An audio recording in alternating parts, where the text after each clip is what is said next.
may be a household name, but his name first belonged to his parents' firstborn son. His parents named him after his dead brother.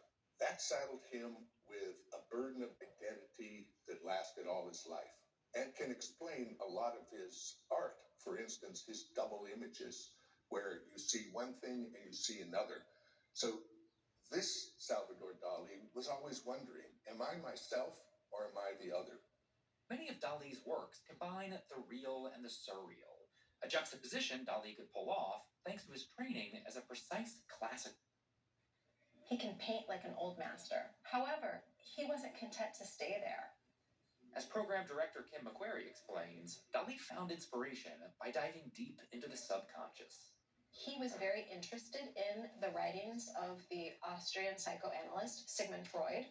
And so when he cuts the drawers into the Venus, what he's imagining is, what would happen if we could go up and open the drawers and look inside someone to see what really makes them tick?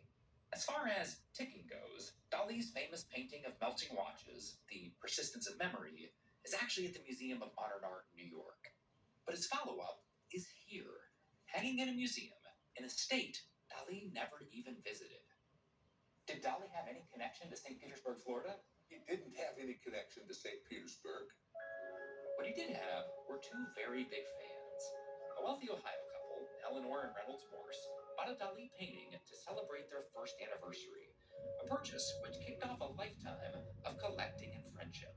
They acquired everything from Dali's early Cubist paintings to his later larger religious-themed canvases. They loved Dali so much that they bought only Dali for 4 decades and were able to put together what is the preeminent collection of Dali in the world. When the Morse family decided to donate their collection in the late 70s, they were insistent that it all go to one location. But no museum stepped up. After the Wall Street Journal wrote an article, U.S. Art World Dilly-Dallies over Dali's, the people of St. Petersburg said, well, heck, we'll take it. The city made an agreement to find a building for them. Not the building we're in now, it was just a marine warehouse. The Dali Museum opened in 1982. In 2011, it moved to its current location, where the Morse's son Brad now comes to see the paintings that once covered his childhood home. There was not a square foot or inch even of wall space that wasn't holding a Dali painting. So this was hanging in your childhood bedroom? Yes.